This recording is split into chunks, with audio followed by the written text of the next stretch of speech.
ਪੌਲੁਸ ਰਸੂਲ ਦੀ ਪੱਤਰੀ ਗਲਾਤੀਆਂ ਨੂੰ ਅਧਿਆਇ 1।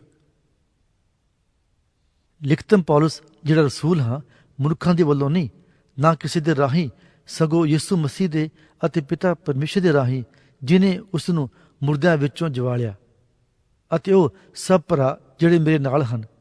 ਅੱਗੇ ਜੋਗ ਗਲਾਤੀਆਂ ਦੀਆਂ ਕਲੀਸਿਆਂ ਨੂੰ ਤੁਹਾਨੂੰ ਕਿਰਪਾ ਅਤੇ ਸ਼ਾਂਤੀ ਪਰਮੇਸ਼ਰ ਦੀ ਅਤੇ ਸਾਡੇ ਪ੍ਰਭੂ ਯਿਸੂ ਮਸੀਹ ਦੀ ਵੱਲੋਂ ਮਿਲਦੀ ਰਹੀ, ਜਿਨੇ ਸਾਡਿਆਂ ਪਾਪਾਂ ਦੇ ਕਾਰਨ ਆਪਣੇ ਆਪ ਨੂੰ ਦੇ ਦਿੱਤਾ, ਭਈ ਸਾਡੇ ਪਰਮੇਸ਼ਰ ਅਤੇ ਪਿਤਾ ਦੀ ਇੱਛਾ ਦੇ ਅਨੁਸਾਰ ਸਾਨੂੰ ਇਸ ਵਰਤਮਾਨ ਬੁਰੇ ਯੁੱਗ ਤੋਂ ਬਚਾ ਲਵੇ। ਉਹਦੀ ਵਡਿਆਈ ਜੁਗੋ ਜੁਗ ਹੋਵੇ, ਆਮੀਨ। ਮੈਂ ਅਚਰਜ ਹੁੰਦਾ ਹਾਂ ਜੋ ਤੁਸੀਂ ਉਸ ਤੋਂ ਜਿਹਨੇ ਮਸੀਹ ਦੀ ਕਿਰਪਾ ਵਿੱਚ ਤੁਹਾਨੂੰ ਸੱਦਿਆ ਐਨੀ ਛੇਤੀ ਹੋਰ ਕਿਸੇ ਖੁਸ਼ਖਬਰੀ ਦੇ ਵੱਲ ਝੁਕਦੇ ਜਾਂਦੇ ਹੋ। ਪਰ ਉਹ ਤਾਂ ਦੂਜੀ ਖੁਸ਼ਖਬਰੀ ਨਹੀਂ, ਪਰੰਤੂ ਕਈ ਕੁ ਹਨ ਜਿਹੜੇ ਤੁਹਾਨੂੰ ਘਬਰਾਉਂਦੇ ਅਤੇ ਮਸੀਹ ਦੀ ਖੁਸ਼ਖਬਰੀ ਨੂੰ ਵਿਗਾੜਨਾ ਚਾਹੁੰਦੇ ਹਨ।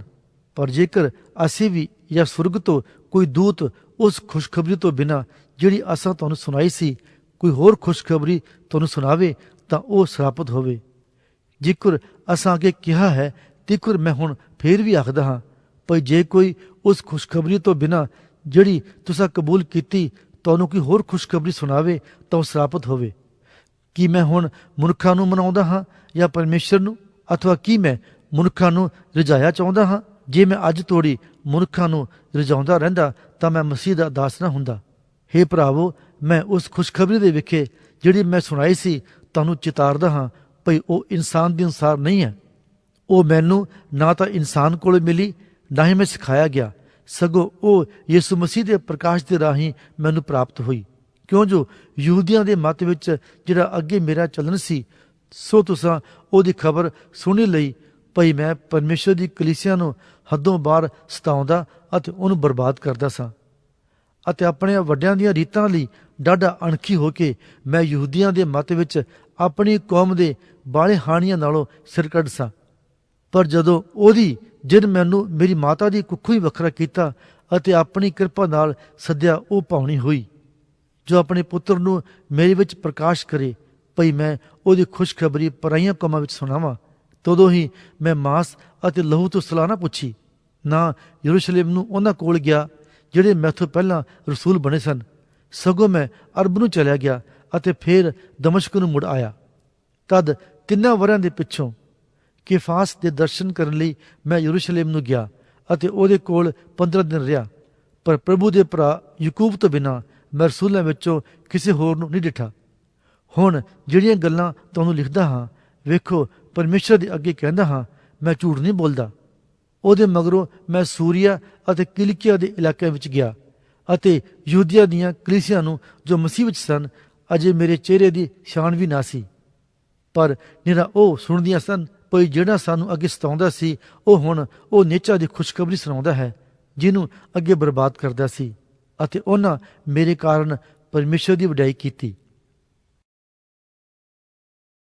ਪੌਲੁਸ ਰਸੂਲ ਦੀ ਪੱਤਰੀ ਗਲਾਤੀਆਂ ਨੂੰ ਅਧਿਆਇ 2। ਤਦ 14 ਵਰ੍ਹਿਆਂ ਦੇ ਪਿੱਛੋਂ ਮੈਂ ਬਰਨਬਾਸ ਸਣੇ ਯਰੂਸ਼ਲਮ ਨੂੰ ਫਿਰ ਗਿਆ ਅਤੇ ਤੀਤੁਸ ਨੂੰ ਵੀ ਨਾਲ ਲੈ ਗਿਆ, ਅਤੇ ਮੇਰਾ ਜਾਣਾ ਪ੍ਰਕਾਸ਼ ਬਾਣੀ ਦੇ ਅਨੁਸਾਰ ਸੀ ਅਤੇ ਉਸ ਖੁਸ਼ਖਬਰੀ ਨੂੰ ਜਿਹਦਾ ਮੈਂ ਪਰਾਈਆਂ ਕੌਮਾਂ ਵਿੱਚ ਪ੍ਰਚਾਰ ਕਰਦਾ ਹਾਂ ਉਹਨਾਂ ਦੇ ਅੱਗੇ ਪੇਸ਼ ਕੀਤਾ, ਪਰ ਨਾਮੀ ਗ੍ਰਾਮੀ ਲੋਕਾਂ ਦੇ ਅੱਗੇ ਨਿਰਾਲੇ ਵਿੱਚ, ਭਈ ਕਿਤੇ ਇਉਂ ਨਾ ਹੋਵੇ ਜੋ ਮੇਰੀ ਹੁਣ ਦੀ ਜਾਂ ਪਿਛਲੀ ਦੌੜ ਭੱਜ ਅਕਾਰਤ ਹੋਵੇ। ਪਰ ਤੀਤੁਸ ਵੀ ਜੋ ਮੇਰੇ ਨਾਲ ਸੀ, ਭਾਵੇਂ ਯੂਨਾਨੀ ਸੀ, ਤਾਂ ਵੀ ਧੱਕੋ ਧੱਕੀ ਸੁਨਤੀ ਨਾ ਬਣਾਇਆ ਗਿਆ। ਪਰ ਮੈਂ ਉਹਨਾਂ ਝੂਠੇ ਭਰਾਵਾਂ ਦੇ ਕਾਰਨ ਜੋ ਚੁੱਪ ਕੀਤੇ ਉਸ ਆਜ਼ਾਦੀ ਦੀ ਸੂਹ ਲੈਣ ਲਈ ਜਿਹੜੀ ਮਸੀਹ ਯਿਸੂ ਵਿੱਚ ਸਾਨੂੰ ਮਿਲੀ ਹੋਈ ਹੈ, ਚੋਰੀ ਵੜ ਆਏ, ਭਈ ਸਾਨੂੰ ਬੰਧਨ ਵਿੱਚ ਲਿਆਉਣ। ਪਰ ਅਸੀਂ ਇੱਕ ਘੜੀ ਵੀ ਅਧੀਨ ਹੋ ਕੇ ਉਹਨਾਂ ਦੇ ਵੱਸ ਵਿੱਚ ਨਾ ਆਏ, ਭਈ ਖੁਸ਼ਖਬਰੀ ਦੀ ਸੱਚਾਈ ਤੁਹਾਡੇ ਕੋਲ ਬਣੀ ਰਹੇ। ਪਰ ਉਹ ਜਿਹੜੇ ਨਾਮੀ ਗ੍ਰਾਮੀ ਸਨ, ਉਹ ਭਾਵੇਂ ਕਿਉਂ ਜਿਹੇ ਹੋਣ, ਮੈਨੂੰ ਕੋਈ ਪਰਵਾਹ ਨਹੀਂ। ਪਰਮੇਸ਼ਰ ਕਿਸੇ ਦਾ ਪੱਖਪਾਤ ਨਹੀਂ ਕਰਦਾ। ਮੈਂ ਕਹਿੰਦਾ ਹਾਂ, ਭਈ ਜਿਹੜੇ ਨਾਮੀ ਗ੍ਰਾਮੀ ਹਨ ਉਹਨਾਂ ਤੋਂ ਮੈਨੂੰ ਤਾਂ ਕੁਝ ਪ੍ਰਾਪਤ ਨਾ ਹੋਇਆ, ਸੋ ਉਲਟੇ ਜਾਂ ਉਹਨਾਂ ਨੇ ਡਿੱਠਾ ਭਈ ਅਸੁਨਤੀਆਂ ਲਈ ਖੁਸ਼ਖਬਰੀ ਦਾ ਕੰਮ ਮੈਨੂੰ ਸੌਂਪਿਆ ਗਿਆ, ਜਿਵੇਂ ਸੁਨਤੀਆਂ ਲਈ ਪਤਰਸ ਨੂੰ। ਕਿਉਂਕਿ ਜਿਹਨੇ ਸੁਨਤੀਆਂ ਦੇ ਵਿਖੇ ਰਸੂਲ ਦੀ ਪਦਵੀ ਲਈ ਪਤਰਸ ਵਿੱਚ ਅਸਰ ਕੀਤਾ, ਉਹਨੇ ਅਪਰਾਈਆਂ ਕੌਮਾਂ ਦੇ ਵਿੱਚ ਮੇਰੇ ਵਿੱਚ ਵੀ ਅਸਰ ਕੀਤਾ। ਅਤੇ ਜਾਂ ਉਹਨਾਂ ਉਸ ਕਿਰਪਾ ਨੂੰ ਜਿਹੜੀ ਮੇਰੇ ਉੱਤੇ ਹੋਈ ਜਾਣ ਲਿਆ, ਤਾਂ ਯਕੂਬ ਅਤੇ ਕੇਫਾਸ ਅਤੇ ਯਹੂਨਾ ਨੇ ਜਿਹੜੇ ਕਲੀਸਿਆ ਦੇ ਥੰਮ ਆਖੀਦੇ ਹਨ ਮੇਰੇ ਨਾਲ ਬਰਨਬਾਸ ਨਾਲ ਸਾਂਝ ਦੇ ਸੱਜੇ ਹੱਥ ਮਿਲਾਏ ਭਈ ਅਸੀਂ ਪਰਾਈਆਂ ਕੌਮਾਂ ਕੋਲ ਜਾਈਏ ਅਤੇ ਉਹ ਸੁਨਤੀਆਂ ਕੋਲ। ਕੇਵਲ ਅਸੀਂ ਗਰੀਬਾਂ ਨੂੰ ਚੇਤੇ ਰੱਖੀਏ, ਜਿਸ ਕੰਮ ਲਈ ਮੈਂ ਵੀ ਲੱਕ ਬੱਧਾ ਸੀ। ਪਰ ਜਾਂ ਕੇਫਸ ਅੰਤਾਕਿਆ ਨੂੰ ਆਇਆ ਤਾਂ ਮੈਂ ਉਹਦੇ ਮੂੰਹ ਉੱਤੇ ਉਹਦਾ ਸਾਹਮਣਾ ਕੀਤਾ, ਕਿਉਂ ਜੋ ਉਹ ਤਾਂ ਦੋਸ਼ੀ ਠਹਿਰਿਆ ਸੀ। ਇਸ ਲਈ ਕਿ ਉਹ ਉਸ ਤੋਂ ਅੱਗੇ ਜੋ ਕਈ ਕੁ ਜਣੇ ਯਾਕੂਬ ਦੇ ਵੱਲੋਂ ਆਏ, ਉਹ ਪਰਾਈ ਕੌਮ ਵਾਲਿਆਂ ਦੇ ਨਾਲ ਖਾਂਦਾ ਹੁੰਦਾ ਸੀ। ਪਰ ਜਾਂ ਉਹ ਆਏ ਤਾਂ ਸੁਨਤੀਆਂ ਦੇ ਡਰ ਦੇ ਮਾਰੇ ਉਹ ਪਿਛਾਂਹ ਹਟ ਗਿਆ ਅਤੇ ਆਪਣੇ ਆਪ ਨੂੰ ਅੱਡ ਕੀਤਾ, ਅਤੇ ਬਾਕੀ ਯਹੂਦੀਆਂ ਨੇ ਵੀ ਉਹਦੇ ਨਾਲ ਦਰੰਗੀ ਕੀਤੀ, ਇੱਥੋਂ ਤੱਕ ਜੋ ਬਰਨਬਾਸ ਵੀ ਉਹਨਾਂ ਦੀ ਦਰੰਗੀ ਨਾਲ ਭਰਮਾਇਆ ਗਿਆ। ਪਰ ਜਾਂ ਮੈਂ ਵੇਖਿਆ ਜੋ ਉਹ ਅੰਜੀਲ ਦੀ ਸੱਚਾਈ ਦੇ ਅਨੁਸਾਰ ਸਿੱਧੀ ਚਾਲ ਨਹੀਂ ਚੱਲਦੇ ਹਨ, ਤਾਂ ਸਭਨਾਂ ਦੇ ਅੱਗੇ ਕਿਫਾਸ ਨੂੰ ਆਖਿਆ ਭਈ ਜਦੋਂ ਤੂੰ ਯਹੂਦੀ ਹੋ ਕੇ ਪਰਾਈਆਂ ਕੌਮਾਂ ਦੇ ਰੀਤ ਉੱਤੇ ਚੱਲਦਾ ਹੈ ਅਤੇ ਯਹੂਦੀਆਂ ਦੇ ਰੀਤ ਉੱਤੇ ਨਹੀਂ, ਤਾਂ ਤੂੰ ਕਿਵੇਂ ਪਰਾਈਆਂ ਕੌਮਾਂ ਨੂੰ ਯਹੂਦੀਆਂ ਦੀ ਰੀਤ ਉੱਤੇ ਬਦੋਬਦੀ ਚਲਾਉਂਦਾ ਹੈ? ਅਸੀਂ ਜਨਮ ਕਰਕੇ ਯਹੂਦੀ ਹਾਂ, ਪਰ ਪਰਾਈਆਂ ਕੌਮਾਂ ਵਿੱਚੋਂ ਪਾਪੀ ਨਹੀਂ। ਤਾਂ ਵੀ ਇਹ ਜਾਣ ਕੇ ਭਈ ਮਨੁੱਖ ਸ਼ਰਅ ਦੇ ਕੰਮਾਂ ਤੋਂ ਨਹੀਂ, ਸਗੋਂ ਨਿਰਾ ਯਿਸੂ ਮਸੀਹ ਉੱਤੇ ਨਿਚਾ ਕਰਨ ਤੋਂ ਧਰਮੀ ਠਹਿਰਾਇਆ ਜਾਂਦਾ ਹੈ। ਅਸਾਂ ਵੀ ਮਸੀਹ ਯਿਸੂ ਉੱਤੇ ਨਿਚਾ ਕੀਤੀ ਭਈ ਮਸੀਹ ਦੀ ਨਿਚਾ ਤੋਂ ਨਾ ਸ਼ਰਅ ਦੇ ਕੰਮਾਂ ਤੋਂ ਧਰਮੀ ਠਹਿਰਾਇਆ ਜਾਈਏ, ਕਿਉਂਕਿ ਕੋਈ ਬਸ਼ਰ ਸ਼ਰਅ ਦੇ ਕੰਮਾਂ ਤੋਂ ਧਰਮੀ ਨਹੀਂ ਠਹਿਰਾਇਆ ਜਾਵੇਗਾ। ਪਰ ਜੇ ਅਸੀਂ ਮਸੀਹ ਵਿੱਚ ਧਰਮੀ ਠਹਿਰਾਏ ਜਾਣ ਦੀ ਭਾਲ ਕਰਦਿਆਂ ਆਪ ਵੀ ਪਾਪੀ ਨਿਕਲੇ, ਤਾਂ ਭਲਾ ਮਸੀਹ ਪਾਪ ਦਾ ਸੇਵਾਦਾਰ ਹੋਇਆ? ਕਦੇ ਨਹੀਂ। ਕਿਉਂਕਿ ਜੋ ਮੈਂ ਢਾਹ ਦਿੱਤਾ, ਜੇ ਉਸ ਨੂੰ ਫਿਰ ਬਣਾਵਾਂ ਤਾਂ ਮੈਂ ਆਪਣੇ ਆਪ ਨੂੰ ਅਪਰਾਧੀ ਸਾਬਤ ਕਰਦਾ ਹਾਂ। ਇਸ ਲਈ ਜੋ ਮੈਂ ਸ਼ਰਅ ਹੀ ਦੇ ਕਾਰਨ ਸ਼ਰਅ ਦੀ ਵੱਲੋਂ ਮੋਇਆ ਭਈ ਪਰਮੇਸ਼ਰ ਲਈ ਜਿਉਂਦਾ ਰਹਾ। ਮੈਂ ਮਸੀਹ ਦੇ ਲਈ ਸਲੀਬ ਦਿੱਤਾ ਗਿਆ ਹਾਂ, ਪਰ ਹੁਣ ਤੋਂ ਮੈਂ ਤਾਂ ਨਹੀਂ ਜਿਉਂਦਾ, ਮਸੀਹ ਮੇਰੇ ਵਿੱਚ ਜਿਉਂਦਾ ਹੈ।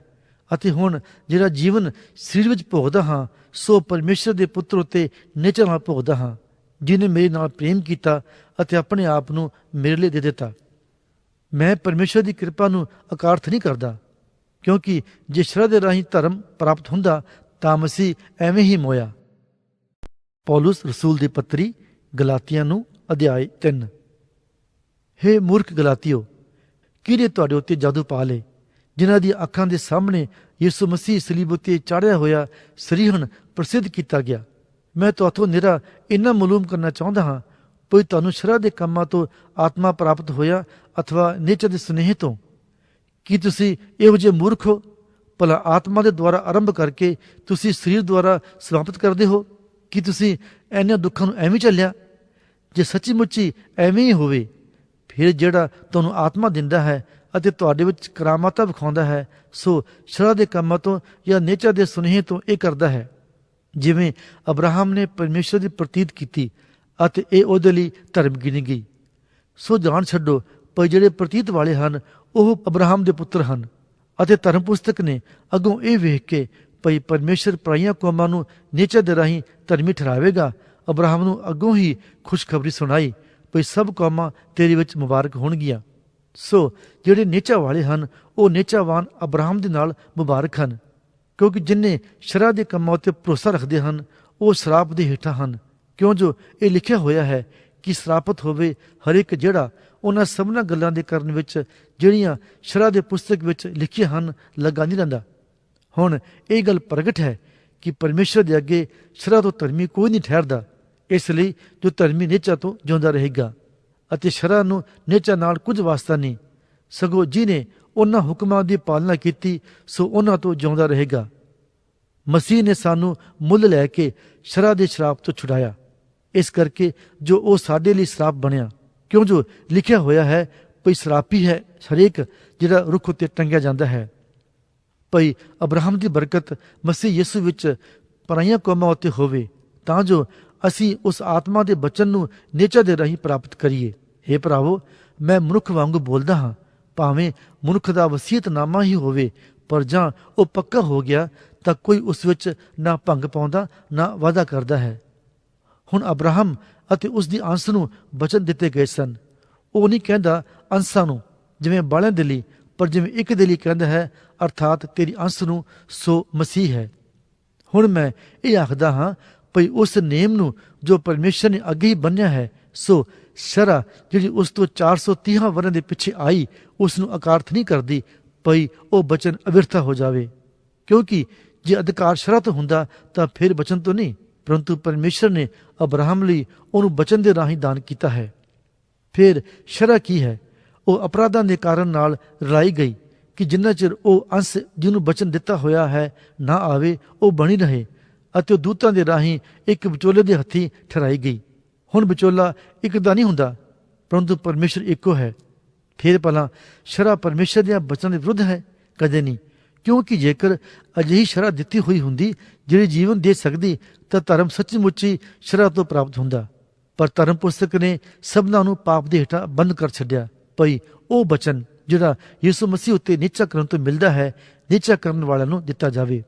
ਪਰ ਨਿਹਚਾ ਦੇ ਆਉਣ ਤੋਂ ਪਹਿਲਾਂ ਅਸੀਂ ਉਸ ਨਿਹਚਾ ਦੇ ਲਈ ਜਿਹੜੀ ਪ੍ਰਗਟ ਹੋਣੀ ਸੀ, ਸ਼ਰ੍ਹਾ ਦੇ ਪਹਿਰੇ ਹੇਠ ਬੰਦੇ ਹੋਏ ਰਹਿੰਦੇ ਸਾਂ। ਸੋ ਸ਼ਰ੍ਹਾ ਮਸੀਹ ਦੇ ਆਉਣ ਤੱਕ ਸਾਡੇ ਲਈ ਨਿਗਾਹਬਾਨ ਬਣੀ, ਭਈ ਅਸੀਂ ਨਿਹਚਾ ਨਾਲ ਧਰਮੀ ਠਹਿਰਾਏ ਜਾਈਏ। ਪਰ ਹੁਣ ਨਿਹਚਾ ਜੋ ਆਈ, ਅਸੀਂ ਅਗਾਹਾਂ ਨੂੰ ਨਿਗਾਹਬਾਨ ਦੇ ਮਤਹਿਤ ਨਹੀਂ ਹਾਂ, ਕਿਉਂ ਜੋ ਮਸੀਹ ਯਿਸੂ ਉੱਤੇ ਨਿਹਚਾ ਕਰਨ ਕਰਕੇ ਤੁਸੀਂ ਸਭੇ ਪਰਮੇਸ਼ਰ ਦੇ ਪੁੱਤਰ ਹੋ। ਕਿਉਂ ਜੋ ਤੁਸਾਂ ਜਿਨ੍ਹਾਂ ਨੇ ਮਸੀਹ ਵਿੱਚ ਬਪਤਿਸਮਾ ਲਿਆ, ਮਸੀਹ ਨੂੰ ਪਹਿਨ ਲਿਆ। ਨਾ ਯਹੂਦੀ, ਨਾ ਯੂਨਾਨੀ, ਨਾ ਗੁਲਾਮ, ਨਾ ਆਜ਼ਾਦ, ਨਾ ਨਰ, ਨਾ ਨਾਰੀ ਹੋ ਸਕਦਾ ਹੈ, ਕਿਉਂ ਜੋ ਤੁਸੀਂ ਸਭੇ ਮਸੀਹ ਯਿਸੂ ਵਿੱਚ ਇੱਕੋ ਹੀ ਹੋ। ਅਤੇ ਜੇ ਤੁਸੀਂ ਮਸੀਹ ਦੇ ਹੋ ਤਾਂ ਅਬਰਾਹਮ ਦੇ ਅੰਸ਼ ਅਤੇ ਬਚਨ ਦੇ ਅਨੁਸਾਰ ਅਧਿਕਾਰੀ ਹੋ। ਪੌਲੁਸ ਰਸੂਲ ਦੀ ਪੱਤਰੀ ਗਲਾਤੀਆਂ ਨੂੰ ਅਧਿਆਇ 4।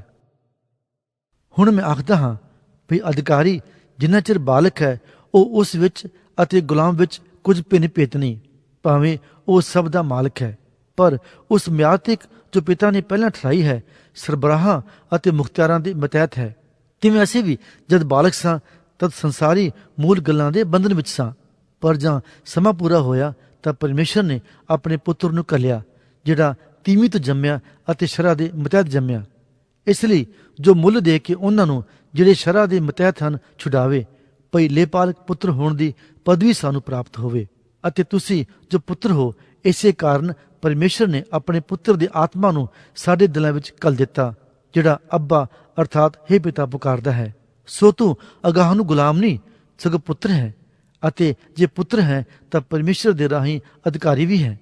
ਪਰ ਉਸ ਵੇਲੇ ਪਰਮੇਸ਼ਰ ਤੋਂ ਅਣਜਾਣ ਜੋ ਸਾਓ, ਤੁਸੀਂ ਉਹਨਾਂ ਦੇ ਬੰਧਨ ਵਿੱਚ ਸਾਓ, ਜਿਹੜੇ ਅਸਲ ਵਿੱਚ ਈਸ਼ਵਰ ਨਹੀਂ। ਪਰ ਹੁਣ ਜੋ ਤੁਸੀਂ ਪਰਮੇਸ਼ਰ ਨੂੰ ਜਾਣ ਗਏ ਹੋ, ਸਗੋਂ ਪਰਮੇਸ਼ਰ ਨੇ ਤੁਹਾਨੂੰ ਜਾਣ ਲਿਆ, ਤਾਂ ਕਿਉਂਕਿ ਤੁਸੀਂ ਫੇਰ ਉਹਨਾਂ ਨਿਰਬਲ ਅਤੇ ਨਿਕੰਮੀਆਂ ਮੂਲ ਗੱਲਾਂ ਦੀ ਵੱਲ ਮੁੜੇ ਜਾਂਦੇ ਹੋ, ਜਿਨ੍ਹਾਂ ਦੇ ਬੰਧਨ ਵਿੱਚ ਤੁਸੀਂ ਨਵੇਂ ਸਿਰੋਂ ਆਇਆ ਚਾਹੁੰਦੇ ਹੋ। ਤੁਸੀਂ ਦਿਨਾਂ ਅਤੇ ਮਹੀਨਿਆਂ ਅਤੇ ਸਮਿਆਂ ਅਤੇ ਵਰ੍ਹਿਆਂ ਨੂੰ ਮੰਨਦੇ ਹੋ।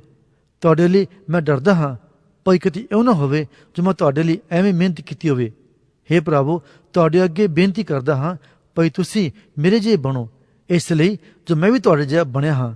ਤੁਸੀਂ ਮੇਰੇ ਨਾਲ ਬੁਰੇ ਨਹੀਂ ਵਰਤੇ, ਪਰ ਤੁਸੀਂ ਜਾਣਦੇ ਹੋ ਜੋ ਮੈਂ ਸਰੀਰ ਦੀ ਮਾਂਦਗੀ ਕਰਕੇ ਪਹਿਲੀ ਵਾਰ ਤੁਹਾਨੂੰ ਖੁਸ਼ਖਬਰੀ ਸੁਣਾਈ, ਅਤੇ ਉਹ ਜੋ ਮੇਰੇ ਸਰੀਰ ਵਿੱਚ ਤੁਹਾਡੇ ਲਈ ਇੱਕ ਪਰਤਾਵਾ ਸੀ, ਉਹਨੂੰ ਤੁਸਾਂ ਤੁੱਛ ਨਾ ਜਾਣਿਆ, ਨਾ ਉਸ ਤੋਂ ਸੂਕ ਕੀਤੀ, ਪਰ ਮੈਨੂੰ ਪਰਮੇਸ਼ਰ ਦੇ ਦੂਤ ਦੀ ਨਿਆਈ, ਸਗੋਂ ਮਸੀਹ ਯਿਸੂ ਦੀ ਨਿਆਈ ਕਬੂਲ ਕੀਤਾ।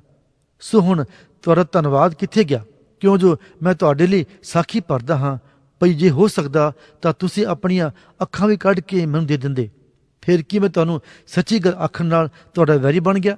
ਉਹ ਤੁਹਾਨੂੰ ਫੁਸਲਾਉਂਦੇ ਤਾਂ ਬਹੁਤ ਹਨ, ਪਰ ਭਲੀ ਨੀਤ ਨਾਲ ਨਹੀਂ, ਸਗੋਂ ਉਹ ਤੁਹਾਡੇ ਛੇਕਿਆਂ ਚਾਹੁੰਦੇ ਹਨ, ਭਈ ਤੁਸੀਂ ਵੀ ਉਹਨਾਂ ਨੂੰ ਫੁਸਲਾਓ। ਪਰ ਭਲਾ ਇਹ ਹੈ ਜੋ ਭਲੀ ਗੱਲੇ ਸਦਾ ਤੁਹਾਨੂੰ ਫੁਸਲਾਉਣ, ਅਤੇ ਨਾ ਕੇਵਲ ਉਸ ਵੇਲੇ ਜਦ ਮੈਂ ਤੁਹਾਡੇ ਕੋਲ ਹੋਵਾਂ। ਹੇ ਮੇਰੇ ਬੱਚਿਓ, ਜਿੰਨਾ ਚਿਰ ਤੁਹਾਡੇ ਵਿੱਚ ਮਸੀਹ ਸੂਰਤ ਨਾ ਫੜ ਲਵੇ, ਮੈਨੂੰ ਤੁਹਾਡੇ ਲਈ ਫੇਰ ਪੀੜਾਂ ਲੱਗੀਆਂ ਹੋਈਆਂ ਹਨ। ਅਤੇ ਮੈਂ ਚਾਹੁੰਦਾ ਸਾਂ ਜੋ ਹੁਣ ਤੁਹਾਡੇ ਕੋਲ ਹੁੰਦਾ ਅਤੇ ਹੋਰ ਤਰ੍ਹਾਂ ਬੋਲਦਾ, ਕਿਉਂ ਜੋ ਤੁਹਾਡੇ ਵੱਲੋਂ ਮੈਂ ਦੁਬਿਧਾ ਵਿੱਚ ਪਿਆ ਹੋਇਆ ਹਾਂ।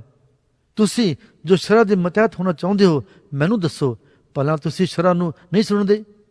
ਕਿਉਂ ਜੋ ਇਹ ਲਿਖਿਆ ਹੋਇਆ ਹੈ, ਜੋ ਅਬਰਾਹਮ ਦੇ 2 ਪੁੱਤਰ ਹੋਏ, ਇੱਕ ਗੋਲੀ ਤੋਂ, ਦੂਜਾ ਆਜ਼ਾਦ ਤੋਂ।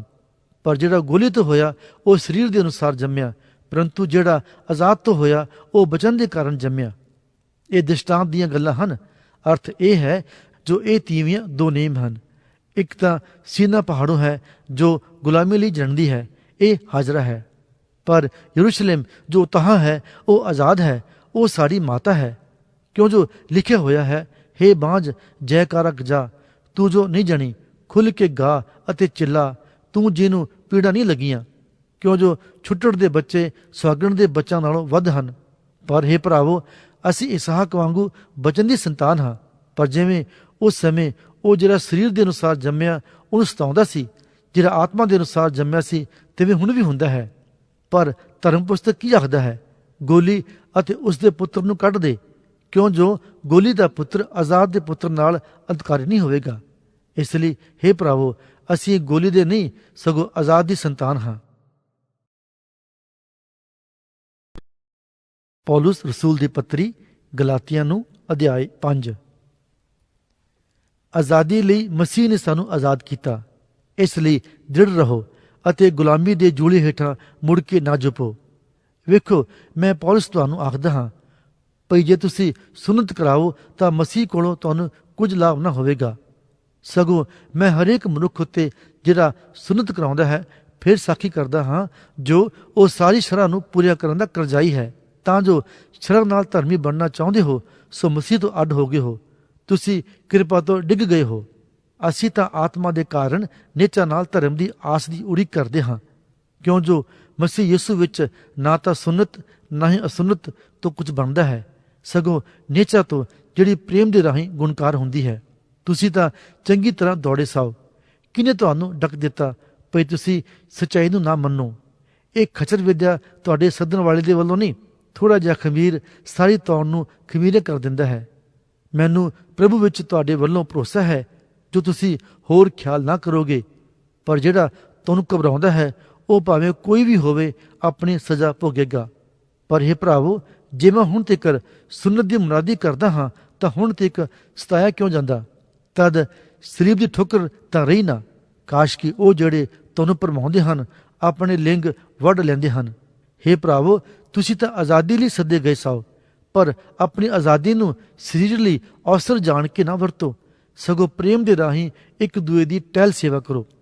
ਕਿਉਂ ਜੋ ਸਾਰੀ ਸ਼ਰ੍ਹਾ ਇੱਕੋ ਗੱਲ ਵਿੱਚ ਸਮਾਪਤ ਹੁੰਦੀ ਹੈ, ਅਰਥਾਤ ਇਸ ਵਿੱਚ ਭਈ ਆਪਣੇ ਗੁਆਂਢੀ ਨਾਲ ਆਪਣੇ ਜਿਹਾ ਪਿਆਰ ਕਰ।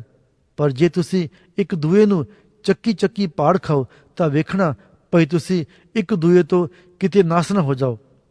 ਪਰ ਮੈਂ ਆਖਦਾ ਹਾਂ, ਤੁਸੀਂ ਆਤਮਾ ਦੁਆਰਾ ਚੱਲੋ ਤਾਂ ਸਰੀਰ ਦੇ ਵਿਸ਼ਿਆਂ ਨੂੰ ਕਦੇ ਪੂਰੇ ਨਾ ਕਰੋਗੇ। ਕਿਉਂ ਜੋ ਸਰੀਰ ਆਤਮਾ ਦੇ ਵਿਰੁੱਧ ਅਤੇ ਆਤਮਾ ਸਰੀਰ ਦੇ ਵਿਰੁੱਧ ਲੋਚਦਾ ਹੈ, ਕਿਉਂ ਜੋ ਇਹ ਇੱਕ ਦੂਏ ਦੇ ਵਿਰੁੱਧ ਹਨ, ਤਾਂ ਜੋ ਤੁਸੀਂ ਜੋ ਚਾਹੁੰਦੇ ਹੋ ਸੋ ਨਾ ਕਰੋ। ਪਰ ਜੇ ਤੁਸੀਂ ਆਤਮਾ ਦੀ ਅਗਵਾਈ ਨਾਲ ਚੱਲਦੇ ਹੋ ਤਾਂ ਸ਼ਰ੍ਹਾ ਦੇ ਮੁਤਹਿਤ ਨਹੀਂ ਹੋ।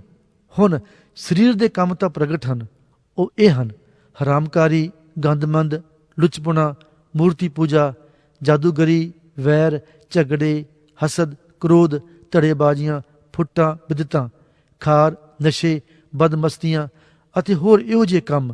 ਇਹਨਾਂ ਗੱਲਾਂ ਦੇ ਵਿਖੇ ਮੈਂ ਤੁਹਾਨੂੰ ਸਾਫ਼ ਆਖਦਾ ਹਾਂ, ਜਿਵੇਂ ਮੈਂ ਅੱਗੇ ਆਖਿਆ ਸੀ, ਭਈ ਜਿਹੜੇ ਇਹੋ ਜਿਹੇ ਕੰਮ ਕਰਦੇ ਹਨ ਉਹ ਪਰਮੇਸ਼ਰ ਦੇ ਰਾਜ ਦੇ ਅਧਿਕਾਰੀ ਨਹੀਂ ਹੋਣਗੇ।